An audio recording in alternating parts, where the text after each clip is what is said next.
अस्सलाम वालेकुम students, hopefully आप सारे लोग खैरियत से होंगे। This is Luqman Rafiq here again. और आपके पास बेसिकली आज का जो ऑब्जेक्टिव है वो आपके सामने नज़र आ रहा है आपको कि इट्स एक्चुअली और questions on the new education scheme that are going to be answered in the session today.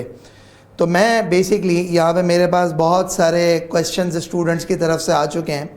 तो what I would want is कि मैं उन तमाम के तमाम क्वेश्चंस का आंसर दूँ टू द एक्सटेंट जितनी नॉलेज मेरे पास अब तक है with respect to this scheme, to the extent of the understanding and the clarifications that I have sought from ICAP, या फिर जो हमारी डिफरेंट अंडरस्टैंडिंग इंटरप्रिटेशंस हैं उसकी बेसिस पे मैं आपको कुछ थोड़ा बहुत गाइड कर सकूँ।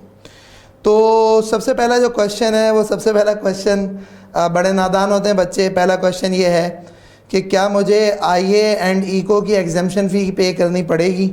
तो भाई बेटा आप जो भी हो, पहली चीज़ तो ये है कि यार देखो, जो पिछले 2-3 महीने से जितना हंगामा हुआ है वो हंगामा यही हुआ है कि जो स्टूडेंट AFC पास कर चुका उसको PRC लेवल की एग्जाम्शन मिल जाएगी। और PRC लेवल की एग्जाम्शन मिलने का मतलब ये है कि PRC में IA और इको का कोर्स आ चुका है। तो अगर आपने AFC पास कर लिया तो आपका ऑटोमेटिकली IA और इको एग्जाम्ड हो गया अंडर द न्यू स्कीम। आपको कोई एडिशनल फ़ीस पे नहीं करनी पड़ेगी, आपको कोई एक्शन लेना नहीं पड़ेगा, आपको ICAP को कोई एप्लीकेशन नहीं डालनी पड़ेगी कि जी मेरी एग्जाम्शन दें। ICAP खुद ब खुद ऑटोमेटिकली आपको क्रेडिट दे देगा PRC का, और जब वो PRC का क्रेडिट दे देगा तो इसका मतलब एग्जाम्शन अप्रूव हो गई। अच्छा जी, एक क्वेश्चन है बुक्स कब से अवेलेबल होंगी। मेरी ICAP से इस बारे में कोई बात नहीं हुई, लेकिन मैं आपको कुछ अपना व्यू पॉइंट दे देता हूँ। इस वक्त ICAP ने रेट्स के साथ बुक्स शेयर करी हुई हैं। कॉन्फिडेंशियलिटी का क्लॉज रेट्स के ऊपर अप्लाई किया हुआ है कि हम स्टूडेंट्स को नहीं देंगे। And they are seeking feedback from us till the 30th of September। और एक आध बुक ऐसी है जिसमें इवन 10th of October तक वो फीडबैक मांग रहे हैं। तो आई पर्सनली थिंक कि आप एक हफ्ते 10 दिन का टाइम और दें तो 10 अक्टूबर ऑनवर्ड्स बुक्स स्टूडेंट्स के लिए अवेलेबल होना स्टार्ट हो जाएंगी, जो मेरी अंडरस्टैंडिंग है। अच्छा जी, एक स्टूडेंट कह रहा है कि क्या मैं ओल्ड लेक्चर यूज़ कर सकता हूँ CMA, टैक्स एंड FAR2 के। अच्छा, तो देखें सबसे पहली चीज़ तो ये कि CMA का जो कोर्स है वो उसमें चेंजेस बहुत थोड़ी सी हैं। मतलब चेंजेस तो यूँ हैं कि उसमें डिलीशन हुई है, एडिशन कुछ नहीं हुआ। एक नंबर 1 बजटिंग का चैप्टर उसमें से रिमूव हो गया है। उसमें से दूसरा जो है फाइनेंशियल इंस्ट्रूमेंट रिमूव हो चुका है, सस्टेनेबिलिटी रिपोर्टिंग रिमूव हो चुका है, और टाइम वैल्यू ऑफ मनी का चैप्टर रिमूव हो चुका है। जो वेरिएंसेस हैं उस वेरिएंसेस में कुछ एडिशनल हुआ है, which is planning and operational variances का एलिमेंट आया है। तो ये 4 चैप्टर्स रिमूव कर दें और एक एडिशनल एलिमेंट आपको जो ना वो कवर करना पड़ेगा वेरिएंसेस का। सो you can use the CMA lecture, कोई नए लेक्चर्स की ज़रूरत नहीं पड़ेगी आपको। टैक्सेशन के एतबार से आपको पता है फाइनेंस एक्ट चेंज हो गया है, तो अब नए फाइनेंस एक्ट की वजह से बहुत सारी चीज़ों में चेंजेस आई हुई होंगी। तो जिसकी वजह से मैं समझता हूँ कि टैक्स के लेक्चर्स में आपको थोड़ा सा जो है वो नए लेक्चर्स ले लें तो ज़्यादा बेहतर है। लेकिन अगर कोई प्रॉब्लम है और आप समझते हैं पुराने ही लेक्चर यूज़ करने हैं, तो उसमें सजेशन ये होगा कि जिस टीचर से आपने पढ़ा था उस टीचर के अपडेटेड नोट्स ले लें, और अगर वो टीचर वही सीक्वेंस फॉलो करता है तो आप उस सीक्वेंस के साथ मैच कर लीजिएगा। जहाँ जहाँ चेंजेस आए वो चेंजेस को अपने ऊपर लागू कर लीजिएगा। रही बात तीसरा सब्जेक्ट आपने पूछा FAR2 का, तो FAR2 के सब्जेक्ट के लिए मेरे हिसाब से कोई चेंज नहीं है उसमें। सो you can use the previous lectures if you have.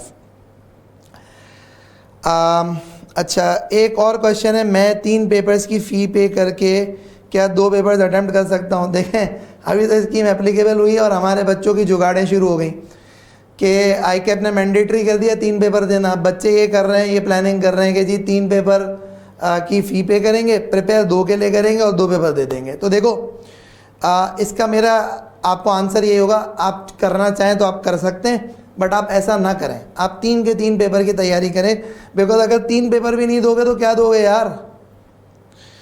अगली बात, आप कॉम्बिनेशंस पे थोड़ा गाइड कर दें कि मेरे कैफ के 2 पेपर्स क्लियर हैं, अब मैं कौन कौन से पेपर दूं। तो आपके कैफ के 2 पेपर्स क्लियर हैं, मैं कौन कौन से पेपर दूं। तो देखें एक बात ये है कि 2 तरह के स्टूडेंट हैं। एक वो जो कि बेसिकली ओल्ड स्टूडेंट्स कंसिडर किए जा रहे हैं, एक वो स्टूडेंट है जो कि नए स्टूडेंट कंसिडर किए जा रहे हैं। Who are old students? Old students वो हैं कि जिन्होंने आज से पहले कैफ का कोई भी पेपर दिया है, और नए स्टूडेंट वो हैं जिन्होंने आज से पहले कैफ का कोई भी पेपर नहीं अटेम्प्ट किया। पास करना ना करना एक अलग कहानी है। तो क्योंकि आपने कैफ के पेपर्स अटेम्प्ट किए हुए हैं पास्ट में, तो अब सिचुएशन इस तरीके से कि आपके ऊपर जो ग्रुपिंग का जो कॉन्सेप्ट है ना कि ग्रुप ए के पेपर पहले दो फिर ग्रुप बी के पेपर दो, आपके ऊपर वो चीज़ अप्लाई नहीं हो सकती। You can attempt any paper out of group A and group B, that's one thing. Number 2, क्या मुझे मिनिमम 3 पेपर अटेम्प्ट करने होंगे? तो मैं इसमें क्लियर नहीं हूँ, ICAP की तरफ से इस पर अभी तक क्लैरिफिकेशन पेंडिंग है, so I am not too clear, but मेरी अंडरस्टैंडिंग है कि आपको 3 पेपर देने पड़ेंगे। तो अब ना कौन से कोर्सेज को ऑप्ट करें, कौन से कोर्सेज को ऑप्ट ना करें? तो भाई इसके लिए एक मैंने पेपर कॉम्बिनेशन की वीडियो बनाई हुई है, जिसका लिंक जो है ना मैं कैप्शन में दे दूंगा। You can follow that video और आप अपना केस की बेस पे उस कॉम्बिनेशन को डिसाइड कर सकते हैं कि which combination to go for. एक सवाल है, न्यू स्कीम में क्या PCSC का पेपर एग्जाम्प्ट होगा? अच्छा, मैं एक चीज़ और बता दूं, मेरे पास स्टूडेंट्स के नाम हैं बट मैं नाम कॉल आउट नहीं कर रहा। उसकी रीज़न ये है कि बहुत सारे लोग जो ना फिर कहते हैं कि जी आपने हमारा सवाल जो हमने आपसे पर्सनली पूछा वो आपने पब्लिकली उसका जवाब दे दिया, तो लोगों ने हमारा मजाक उड़ा लिया, etcetera etcetera. So I am not calling out the names of the students. तो क्वेश्चन ये था कि न्यू स्कीम में क्या PCSC का पेपर एग्जाम्प्ट होगा? तो देखो, बेसिकली PCSC जो है ना, उसमें बहुत सारे बच्चे समझते हैं कि एक सर्टिफिकेट उनके हाथ में आ गया तो PCSC हो गया। तो मेरे हिसाब से सिर्फ सर्टिफिकेट हाथ में आना PCSC नहीं है। PCSC मीन्स वो सर्टिफिकेट जो कि आपने प्रेजेंटेशन का कोर्स एक सर्टेन नंबर ऑफ आवर्स किया प्लस राइटिंग स्किल टेस्ट, ये 2 चीज़ें मिला के PCSC काउंट होता है, मेरी अंडरस्टैंडिंग है। नंबर 2, अब क्योंकि राइटिंग स्किल टेस्ट जो है ना वो दिसंबर में आखिरी अटेम्प्ट होगी और मार्च में तो नई स्कीम लागू हो जाएगी, तो अगर तो आपने राइटिंग स्किल टेस्ट दिसंबर तक पास कर लिया तो you would be treated as you have completed PCSC। अब बात समझिएगा, नई स्कीम में PCSC तो है नहीं। नई स्कीम में 3 हैंड्स ऑन कोर्सेज हैं। एक का नाम है PPE जो प्रेजेंटेशन का कोर्स है, एक का नाम है MS ऑफिस और एक का नाम है आपका डेटा एनालिटिक्स या फिनटेक, जो भी आप चाहें। अब ICAP ने जो एक्सपोजर ड्राफ्ट दिया है, उस एक्सपोजर ड्राफ्ट में ICAP ने PCSC को मैप किया PPE के साथ। MS ऑफिस की कोई मैपिंग नहीं है, डेटा एनालिटिक्स फिनटेक की भी कोई मैपिंग नहीं है। तो इस एक्सपोजर ड्राफ्ट से एक चीज़ ये समझ में आ रही है कि अगर किसी का PCSC क्लियर है including the writing skill test obviously, तो उस बच्चे को PPE का कोर्स एग्जाम्प्ट होगा, उसको MS ऑफिस देना होगा और उसको डेटा एनालिटिक्स एंड फिनटेक देना होगा। अब मैं आपको एक बात बता दूं, मेरे हिसाब से यहाँ पे ICAP में सजेशंस भी जा चुके हैं और ICAP की जब क्लैरिफिकेशन आएगी तो आप ये चीज़ देखेंगे कि जिस बच्चे ने AFC में IT का कोर्स पास किया हुआ है तो उस IT के कोर्स की बेसिस के ऊपर जो है ना आपको MS ऑफिस की भी एग्जाम्पशन मिल जाएगी, बिकॉज MS ऑफिस में आपने वो सब कुछ पढ़ा होता है जो आप IT में पढ़ के आते हो। तो अब इस पे ICAP की क्लैरिफिकेशन पेंडिंग है। मेरी अंडरस्टैंडिंग है PPE प्लस MS ऑफिस दोनों एग्जाम्प्ट हो जाएगा। अच्छा जी, ऑडिट में मेजर चेंजेस क्या हैं? पुराने लेक्चर्स अगर किसी ने लिए हुए हों तो उसको दोबारा एडमिशन लेना पड़ेगा? मेरे हिसाब से नहीं लेना पड़ेगा, बुक देख ले, जब बुक आ जाए तो कोई मेजर चेंजेस नहीं होगी, कोई आयदा चेंज नहीं हो गया, कोई जो है वो कोड ऑफ एथिक्स चेंज नहीं हो गया, कोई कंपनीज एक्ट की रिक्वायरमेंट्स चेंज नहीं हो गई, मोरलेस सेम ही है। आपको लोग बातें करेंगे कि नहीं नहीं भाई मेजर चेंज, बड़ा चेंज, ये चेंज, 1-2 आयदा की एडिशन हुई होगी, 1-2 एरियाज़ की एप्लीकेशन हुई होगी, खुद से भी कुछ करना सीख लो। अच्छा जी, मेरे 4 पेपर्स बाकी हैं, मुझे गाइड कर दें कि मैं 2-2 करके देना चाहता हूँ, कौन कौन से पेपर दे दूँ? तो इसके ऊपर ना मैंने एक बहुत डिटेल वॉइस नोट भी पब्लिश किया है, वो मैं नीचे अगेन कैप्शन में दे देता हूँ कि यार भाई 4 पेपर बाकी है ना, तो 2-2 पेपर करके ना दो, 4 पेपर दे दो। उसकी रीज़न सिंपल सी बात बता देता हूँ कि 4 पेपर दे दोगे 6 महीने में फारिग हो जाओगे, और अगर 2-2 करके दोगे तो 1 साल लगेगा। 6 महीने में फारिग हो जाओगे तो इसका मतलब 6 महीने बाद तुम्हारी इंडक्शन हो जाएगी और तुम्हारा FTS नया होगा, पुराना नहीं होगा, तो तुम जल्द से जल्द फर्म में इंडक्ट हो जाओगे। मैं इस बार फर्स्ट टाइम कैफ के पेपर्स दे रहा हूँ, आप गाइड करें कौन से पेपर अटेम्प्ट करूँ? तो पहली बात तो बेटा मेरी अंडरस्टैंडिंग ये है कि तुम नए स्टूडेंट की कैटेगरी में आओगे, तुम्हें पहले ग्रुप A के पेपर देने हैं, फिर तुम्हें ग्रुप B के पेपर देने हैं। मिनिमम तुम्हें 3 पेपर देने हैं ग्रुप A के, तो और मैक्सिमम तुम 4 पेपर दे सकते हो, बिकॉज जब तक ग्रुप A के 2 पास नहीं हो ग्रुप B में आप जा नहीं सकते।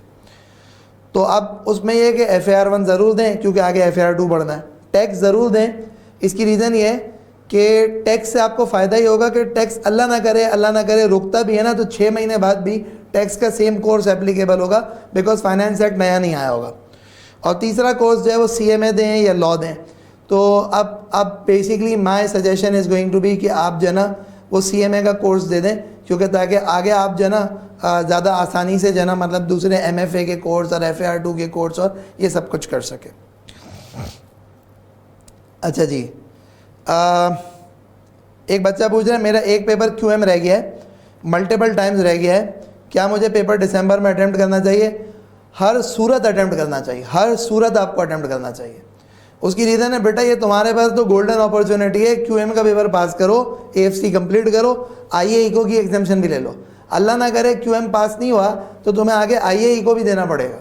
तो हर सूरत पास करो, हिम्मत पकड़ो और जो ना मेहनत करो और परेशान होना घबराना छोड़ दो कि ये पेपर फेल नहीं होना चाहिए मल्टीपल टाइम्स। फेल क्यों हो रहा है? तो उसमें सबसे पहली चीज़ तो ये है कि आप एग्ज़ाम में जाके ऑब्वियसली पैनिक कर जाते होगे।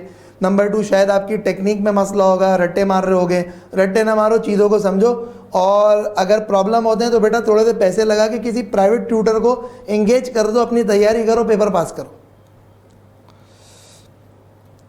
अच्छा जी, मेरे पेपर की maximum number of attempts and हो गई हैं, अब मुझे चांस मिलेगा? हाँ मिलेगा। बहुत सारे बच्चे हैं जिनकी 5-5 अटैम्प्ट हो गए, उनके कैफ के पेपर नहीं क्लियर हुआ, अब वो मैक्सिमम अटैम्प्ट जो है ना वो ख़त्म हो गई उस पेपर में, अब वो क्या करें? तो बेटा आपके पास ये गोल्डन अपॉर्चुनिटी आ गई है। नई स्कीम के अंदर मिनिमम 24 महीने मिलेंगे आपको पेपर पास करने के अंदर, मिनिमम 24 महीने, अनलेस एंड अनटिल आपके ज़्यादा पेपर रहते हो। तो आपके पास 24 महीने आप पास करें, खुल के खेलें। MFA रखना सही होगा? हाँ सही होगा, कोई मसला नहीं है। मतलब यानी कि कोई प्रॉब्लम नहीं है, आप MFA पढ़ें, बिकॉज टीचर्स जो भी पढ़ाएंगे वो ऐसे ही पढ़ाएंगे जैसे आपको कुछ नहीं आता, तो आप पढ़ें MFA।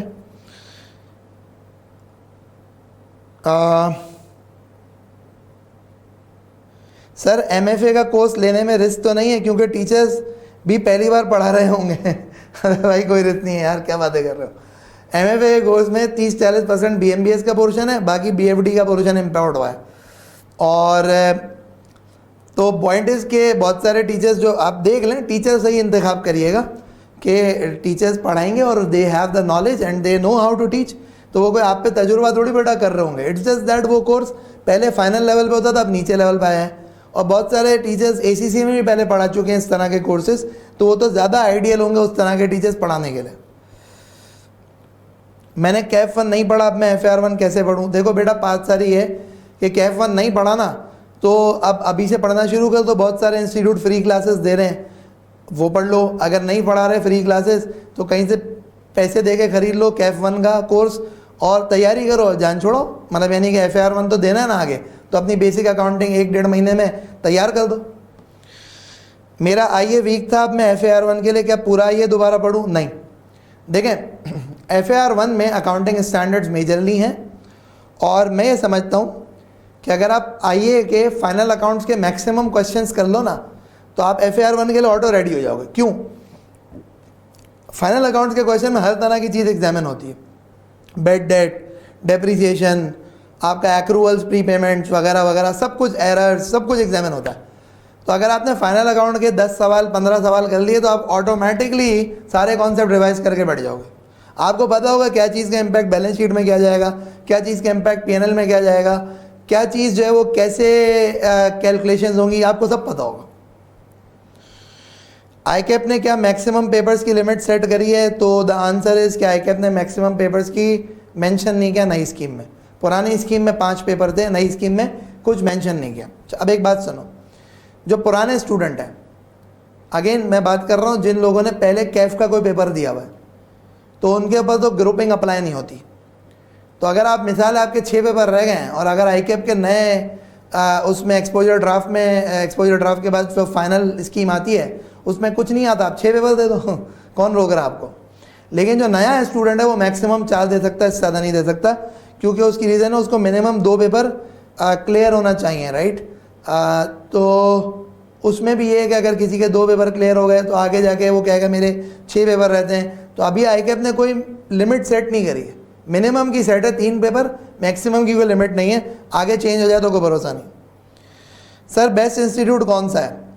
बेटा देखो हर इंस्टीट्यूट जो है ना वो अपनी तारीफ करता है, कह रहा है हम बेस्ट, वो कहते हैं ना we are number one, we are number one, तो हर कोई नंबर वन है। तो ये आपने जज करना है कौन नंबर वन है। मेरा आपको सजेशन ये होगा कि आप जो है ना बेसिकली आप मुख्तलिफ जो है ना बेसिकली इंस्टीट्यूट पे ना जाएं, टीचर्स पे जाएं, आप कॉम्बिनेशंस पे जाएं। आप ये देखें कि आपने जो सब्जेक्ट्स पढ़ने हैं उसके बेस्ट टीचर्स कहाँ पे। अगर मिसाल है एक इंस्टीट्यूट में एक टीचर अच्छा है, दूसरे इंस्टीट्यूट में दूसरा टीचर अच्छा है, तीसरे इंस्टीट्यूट में तीसरा टीचर अच्छा है, तो ऐसा नहीं करना कि तीनों इंस्टीट्यूट से एक एक सब्जेक्ट ले लो। आप ये कोशिश करें कि जहाँ पे 2 टीचर आपको अच्छे मिल जाए ना आउट ऑफ 3, उस इंस्टीट्यूट में चले जाना। That is the best suggestion that I can give. Plus अगर आपने किसी इंस्टीट्यूट से किसी प्लेटफॉर्म से पहले पढ़ा हुआ है तो उस प्लेटफॉर्म को ज़्यादा प्रेफर करें as compared to going into a new platform if you are satisfied with that platform and institute and teacher। क्या FAR1 में चेंजेस आई हैं? यह सिलेबस बहुत पुराना वाला ही है, तो चेंजेस आई हैं। FAR1 में चेंजेस ये आई हैं कि सिंगल एंट्री रिमूव हो गया, कॉस्ट ऑफ प्रोडक्शन का एलिमेंट रिमूव हो गया, बाकी सब कुछ सेम है। सर मैं फाइनेंशियली अफोर्ड नहीं कर सकता हूँ, आप बता सकते हैं कि सस्ते लेक्चर्स कहाँ से मिलेंगे? अच्छे हो ना हो, सस्ते हों। अब यार कैसी बातें कर रहे हो यार। अगर फाइनेंशियली अफोर्ड नहीं कर सकते तो 2 बातें हैं। नंबर 1 पॉइंट ये है कि आप जिस इंस्टीट्यूट से पढ़ना चाहते हो उनको एप्लीकेशन लिख दें। बहुत सारे इदारे ऐसे हैं जो इदारे सपोर्ट करते हैं, सही है ना। तो आप जो है वो एप्लीकेशन लिख दें उस इंस्टीट्यूट को और आप रिक्वेस्ट कर लें फाइनेंशियल सपोर्ट। अगर मिल जाए तो वहीं से पढ़ लें, नहीं मिले तो दूसरे में अप्लाई कर दें, सही है ना। ये थोड़ी बात होती है कि सस्ते कहाँ से मिलेंगे, ये क्या चीज़ है कि सस्ते मिलेंगे, सही है। आप अच्छा पढ़ो और बात सारी है कि उस अच्छे को जस्टिफाई भी करो। अगर तुम्हें कोई फाइनेंशियली सपोर्ट कर रहा है तो अच्छा पढ़ो, पास करो फर्स्ट अटैम्प्ट में, उसका भी नाम रोशन करो और उसको भी जो ना ये फील कराओ कि यार तुमने गलत फैसला नहीं किया मुझे डिस्काउंट दे के या मुझे फाइनेंशियली सपोर्ट करके। अच्छा, अब कह रहे हैं जी मैं कश्मीर में रह रहा हूँ, पिछले 6 महीने मैं पहले इस्लामाबाद में पढ़ता था, अब मैं लास्ट 6 मंथ्स कश्मीर में ऑनलाइन पढ़ा है मैंने। अब मुझे बताएं क्या मैं ऑनलाइन लूँ या मैं इस्लामाबाद से जाके फ़िज़िकल पढ़ूँ? देखो मैं आपको एक बात बताऊँ, जो हॉस्टल लाइफ होती है ना बेटा, वो आसान ज़िंदगी नहीं होती, बड़ी मुश्किल ज़िंदगी होती है। बड़ी मुश्किल ज़िंदगी ये होती है कि हॉस्टल लाइफ के अंदर कपड़े खुद धोने हैं, खाना खुद पकाना है, बीमार हो जाओ तो अपना ख्याल खुद करना है, बहुत सारे फैक्टर होते हैं। घर का माहौल फिर घर का होता है, हाँ, लेकिन हॉस्टल में एक फ़ायदा ज़रूर होता है कि हॉस्टल में आप घर से दूर होते हो तो एक पढ़ाई के माहौल में होते हो।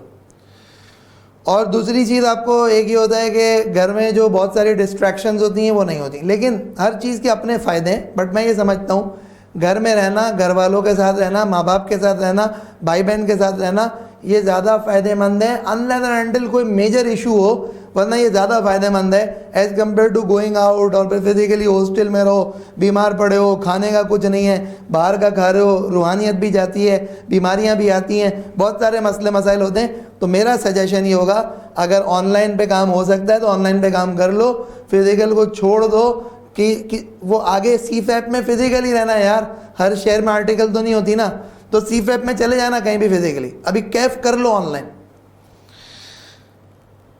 अच्छा जी, क्या MFA का पेपर आने की वजह से ACCA में F9 एग्जाम्ड हो जाएगा? अच्छा, ये तो खैर वक्त बताएगा कि ACCA MFA के पेपर को किस एक्सटेंट तक मैप करता है। बज़ाहिर तो MFA का जो सिलेबस है ना वो ऐसा है कि ACCA को F9 एग्जाम्ड कर देना चाहिए, लेकिन मैं ACCA नहीं हूँ और जो है क्या बोलते हैं कि ये वक्त के साथ साथ ACCA इसको मैप करता है नहीं करता। तो भाई ये कुछ स्पेसिफिक क्वेश्चंस थे जो मेरे पास आए थे मुख्तलिफ स्टूडेंट्स के, और मैंने कहा कि मैं इन क्वेश्चंस के आंसर्स जो है वो शेयर कर दूं। अब अगर आप में से कोई और स्टूडेंट है जिसको कोई और क्वेरी है, जिसको कोई और मसले मसाइल है और पूछना चाहता है, so you can get in touch with me, you can get in touch with our team and we are इंशाल्लाह going to help you seek answers to your question. So अपना बहुत ख्याल रखिएगा। और भाई जो है ये नई स्कीम अब आ गई है तो ज़्यादा अपने आप को उलझाओ नहीं, बस फैसला करो। छोटे छोटे जो ना चीज़ों में अपने आप को उलझाओ नहीं, क्या होगा कैसे होगा, बस एक फ़ैसला करो और उस फैसले पे डट जाओ और अपनी मेहनत तैयारी शुरू कर दो, सही है ना। तो all the best to all of you. कोई सवाल हो तो ज़रूर पूछ लीजिएगा, इंशाल्लाह आई विल मेक श्योर कि मैं रिप्लाई करूँ मैक्सिमम पॉसिबल मेरी कोशिश होती है कि हर स्टूडेंट को रिप्लाई करूँ।